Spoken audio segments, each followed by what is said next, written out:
ಬೆಂಗಳೂರಲ್ಲಿ 7.11 ಕೋಟಿ ರೂಪಾಯಿ ದರೋಡೆ ಪ್ರಕರಣಕ್ಕೆ ಸಂಬಂಧಪಟ್ಟಂತೆ ಈಗ ಪೊಲೀಸರಿಗೆ ಸಿಕ್ಕಿದ್ದು ಕೇವಲ ಖಾಲಿ ಇನೋವಾ ಕಾರ್ ಅಷ್ಟೇ.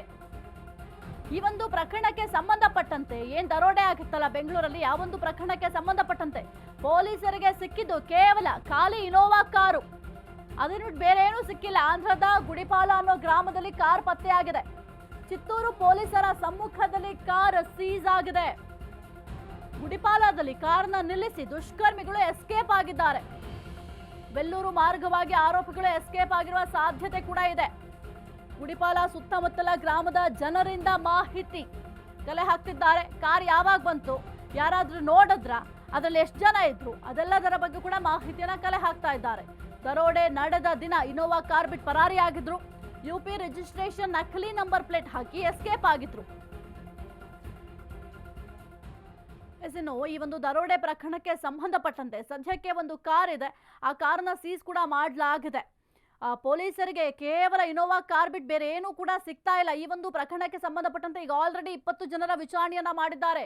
ಈ ಒಂದು ಕೇಸ್ಗೆ ಸಂಬಂಧಪಟ್ಟಂತೆ ಟೈಮ್ ಲೈನ್ ಆಗಿರಬಹುದು, ಜೊತೆಗೆ CCTV ವಿಜುವಲ್ಸ್ ಆಗಿರ್ಬೋದು, ಅದೆಲ್ಲವನ್ನು ಕೂಡ ಪರಿಶೀಲನೆ ಮಾಡುವ ಕೆಲಸವನ್ನ ಮಾಡ್ತಾ ಇದ್ದಾರೆ. ಸದ್ಯಕ್ಕೆ ಒಂದು ಕಾರನ್ನು ಕೂಡ ಸೀಸ್ ಮಾಡಲಾಗಿದೆ. ಗುಡಿಪಾಲದಲ್ಲಿ ಕಾರನ್ನು ನಿಲ್ಲಿಸಿ ದುಷ್ಕರ್ಮಿಗಳು ಎಸ್ಕೇಪ್ ಆಗಿದ್ರು. ಆ ಒಂದು ಕಾರನ್ನ ಸೀಸ್ ಕೂಡ ಮಾಡಲಾಗಿದೆ. ವೆಲ್ಲೂರು ಮಾರ್ಗವಾಗಿ ಆರೋಪಿಗಳು ಎಸ್ಕೇಪ್ ಆಗುವ ಸಾಧ್ಯತೆ ಕೂಡ ಇದೆ. ಎಸ್ ಕುರಿತು ಹೆಚ್ಚಿನ ಮಾಹಿತಿ ನೀಡಿದ ನಮ್ಮ ಪ್ರತಿನಿಧಿ ಅರುಣ್, ಸದ್ಯಕ್ಕೆ 7 ಕೋಟಿ ದರೋಡೆ ಪ್ರಕರಣಕ್ಕೆ ಸಂಬಂಧಪಟ್ಟಂತೆ ಏನೆಲ್ಲ ಮಾಹಿತಿಗಳು ಲಭ್ಯ ಆಗ್ತಾ ಇದೆ? ಒಂದು ಕಡೆ ಕಾನ್ಸ್ಟೇಬಲ್ ಮಾಸ್ಟರ್ ಮೈಂಡ್ ಎಂಬ ಮಾಹಿತಿ ಸದ್ಯಕ್ಕೆ ಲಭ್ಯ ಆಗಿದೆ. ಈಗ ಕಾನ್ಸ್ಟೇಬಲ್ ವಿಚಾರಣೆ ಕೂಡ ಮಾಡ್ತಾ ಇದ್ದಾರೆ. ಆ ದರೋಡೆಕೋರರು ಏನಾದ್ರೂ ಕಾಂಟ್ಯಾಕ್ಟ್ ಮಾಡಿದ್ರಾ ಈತನನ್ನ? ಆ ಆಯಾಮದಲ್ಲಿ ಏನಾದ್ರು ಪೊಲೀಸರು ತನಿಖೆಯನ್ನ ಮಾಡ್ತಾ ಇದ್ದಾರೆ? ಏನಾದ್ರೂ ಮಾಹಿತಿ ಸಿಕ್ಕಿದ್ಯಾ ಪೊಲೀಸರಿಗೆ?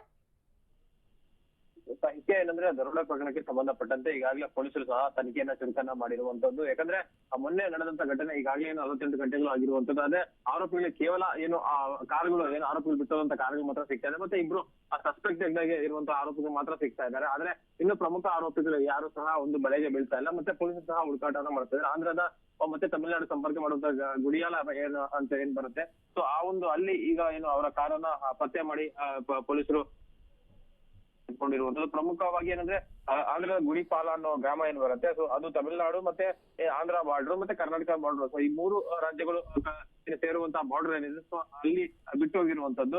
ಸೊ ಅಲ್ಲಿ ಏನು ಕೆಲವೊಂದಷ್ಟು ಜನ ಅಲ್ಲಿಂದ ಏನು ತಮಿಳುನಾಡಿಗೆ 15 ಕಿಲೋಮೀಟರ್ ದೂರ ಇರುವಂತದ್ದು, ಮತ್ತೆ ಆಂಧ್ರಗೂ ಸಹ ಅಲ್ಲೇ ಒಂದು ಹತ್ರ ಇರುವಂತದ್ದು. ಮತ್ತೆ ಅಲ್ಲಿ ಗ್ರಾಮಸ್ಥರನ್ನು ಸಹ ಈ ಒಂದು ಗಾಡಿ ಯಾವಾಗ ಬಿಟ್ಟಿರೋದು ಮತ್ತೆ ಆ ನಂಬರ್ ಪ್ಲೇಟ್ ಏನು ಫೇಕ್ ನಂಬರ್ ಪ್ಲೇಟ್ ಇದೆ, ಸೊ ಅದನ್ನು ಸಹ ಪರಿಶೀಲನೆ ಮಾಡ್ತಾ ಇರುವಂತದ್ದು ಸಾಹಿತ್ಯ. ಜೊತೆಗೆ ಏನಂದ್ರೆ ಇನೋವಾ ಕಾರ್ಗೆ ಒಂದು ಇನ್ನು UP ರಿಜಿಸ್ಟ್ರೇಷನ್ ಅನ್ನ ಮಾಡ್ತಾರೆ. ಮತ್ತೆ ಬೆಂಗಳೂರಿನಲ್ಲಿ ಇದ್ದಂತ ಸಂದರ್ಭದಲ್ಲಿ ಬೇರೆ ರೀತಿಯ ಒಂದು ರಿಜಿಸ್ಟ್ರೇಷನ್ ನಂಬರ್ ಅನ್ನ ಮಾಡ್ತಾರೆ. ಸೊ ಈ ನಂಬರ್ ಅನ್ನ ಬದಲಿಸಿ ಅವರು ಮಾಡಿರೋದು ನೋಡಿದ್ರೆ ಎಲ್ಲ ಒಂಥರ ಪಕ್ಕಾ ಪ್ಲಾನ್ ಅನ್ನ ಮಾಡ್ಕೊಂಡು ಆಗಿರುವಂತದ್ದು. ಸೊ ಈಗಾಗಲೇ ಸುಮಾರು ಸಾಕಷ್ಟು ಡಿಸಿಗಳು ಸಹ ಈ ಒಂದು ಹುಡುಕಾಟಕ್ಕೆ ಕೆಲಸವನ್ನ ಮಾಡ್ತಾ ಇರುವಂತದ್ದು. ಮತ್ತೆ ಈ 3 ಡಿಸಿಗಳು 200 ಸಿಬ್ಬಂದಿಗಳು ಸಹ ಈ ಒಂದು ಕಾರ್ಯಾಚರಣೆಯನ್ನ ಮಾಡ್ತಾ ಇರುವಂತದ್ದು. CCTVಗಳು ಇರ್ಬೋದು, ಮೊಬೈಲ್ ಟವರ್ ಡಂಪ್ ಲೊಕೇಶನ್, ಅಂದ್ರೆ ಅವರು ಹೋದಂತಹ ಮಾರ್ಗಗಳೇನಿದೆ, ಸೊ ಆ ಒಂದು ಮಾರ್ಗದ CCTVಗಳಿರ್ಬೋದು, ಮತ್ತೆ CCTVಗಳು ಇರ್ಬೋದು, ಮತ್ತೆ ಆ ಟವರ್ ಡಂಪ್ ಲೊಕೇಶನ್ ಗಳಿರ್ಬೋದು, ಮತ್ತೆ ಹಳ್ಳಿಗಳಿರ್ಬೋದು, ಪ್ರಮುಖವಾಗಿ ಯಾವ ಹಳ್ಳಿಗಳು ಹೇಗೆ ಸಂಪರ್ಕ ಮಾಡ್ತಾರೆ ಹಳ್ಳಿಗಳಿರ್ಬೋದು. ಮತ್ತೆ ಕೇವಲ ಈಗ ಇನೋವಾ ಕಾರನ್ನ ಎತ್ಕೊಂಡೋಗಿ ಅಲ್ಲಿ ಬಿಟ್ಟಿರುವಂತ ಬಿಟ್ರೆ ಬೇರೆ ಪೊಲೀಸರಿಗೆ ಯಾವುದೇ ರೀತಿಯಿಂದ ಮಾಹಿತಿಗಳು ಸಿಕ್ಕಲ್ಲ. ಮತ್ತೊಂದು ಕಡೆ ಏನು ಪೊಲೀಸರೇ ಇದರ ಹಿಂದೆ ಇದು ಈಗ ಗೊತ್ತಾಗ್ತಾ ಇರೋದು. ಕಾನ್ಸ್ಟೇಬಲ್ ಅಲ್ಲೆಲ್ಲ ಸಿದ್ದಾಪುರ ಪೊಲೀಸ್ ಠಾಣೆಯಲ್ಲಿ ತಡರಾತ್ರಿವರೆಗೂ DPP ಮತ್ತೆ ಜಾಯಿಂಟ್ ಕಮಿಷನರ್ ಎಲ್ಲರೂ ಸಹ ವಿಚಾರಣೆ ಮಾಡಿರುವಂತದ್ದು. ಆರೋಪಿಗಳಿಗೂ ಈತನಿಗೆ ಏನು ಸಂಬಂಧ ಇತ್ತು ಏನೋ ಅನ್ನೋದ್ರ ಬಗ್ಗೆ ಸಹ ತನಿಖೆಯನ್ನ ಮಾಡಿರುವಂತದ್ದು. ಜೊತೆಗೆ ಈಗಾಗಲೇ 4 ಸಿಬ್ಬಂದಿಗಳು ಅಂದ್ರೆ ಗನ್ಮ್ಯಾನ್ಗಳು ಇರ್ಬೋದು, ಮತ್ತೆ ಕಸ್ಟೋಡಿಯನ್ನು ಮತ್ತೆ ಡ್ರೈವರ್ ಅನ್ನ ಸಹ ಸಿದ್ದಾಪುರ ಪೊಲೀಸ್ ಠಾಣೆಯಲ್ಲಿ ವಿಚಾರಣೆಯನ್ನ ಮಾಡ್ತಾ ಇರುವಂತದ್ದು ಸಾಹಿತ್ಯ. ಓಕೆ, ಥ್ಯಾಂಕ್ ಯು ಅರುಣ್ ನಿಮ್ಮೆಲ್ಲ ಮಾಹಿತಿಗಾಗಿ.